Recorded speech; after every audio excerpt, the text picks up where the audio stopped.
ಇಂದು ನಾವು ತುಮಕೂರಿನ ಕೈದಾಳ ಚೆನ್ನಗದಾಯ ರಾಯ ದೇವಸ್ಥಾನಕ್ಕೆ ಹೋಗಿದ್ವಿ. ಇದು ಏನು ಹೇಳುತ್ತೆ ಅಂತಂದರೆ, ಶಾಸನಗಳ ಪ್ರಕಾರ ಜಕಣಾಚಾರಿ ಇದು ಜನ್ಮಸ್ಥಳ ಒಂದು ಕೈದಾಳ ಅಂತಲೂ ಹೇಳ್ತಾರೆ. ಜಕಣಾಚಾರಿದು ನಿಮ್ಮ ಕತೆ ಆಲ್ರೆಡಿ ಗೊತ್ತಿರ್ಬೋದು. ಅವ್ರ ಮಗ ಅವರು ಬೇಲೂರಲ್ಲಿ ಹೊಯ್ಸಳ ಶೈಲಿಯ ದೇವಸ್ಥಾನಗಳನ್ನ ಕಟ್ಟಿರುವಂಥವ್ರು.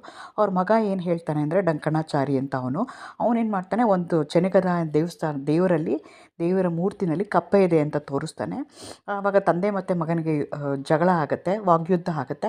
ಅದು ನಿಜವಾಗೂ ಅದಿದೆ ಅಂತ ಹೇಳಿದ್ರೆ ತನ್ನ ಕೈಗಳನ್ನ ಕತ್ತರಿಸ್ಕೊಳ್ತೀನಿ ಅಂತ ಹೇಳ್ತಾನೆ.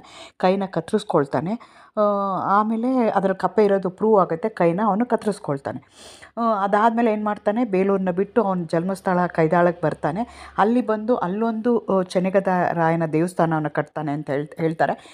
ಕಟ್ಟಿದ ಮೇಲೆ ಅವನಿಗೆ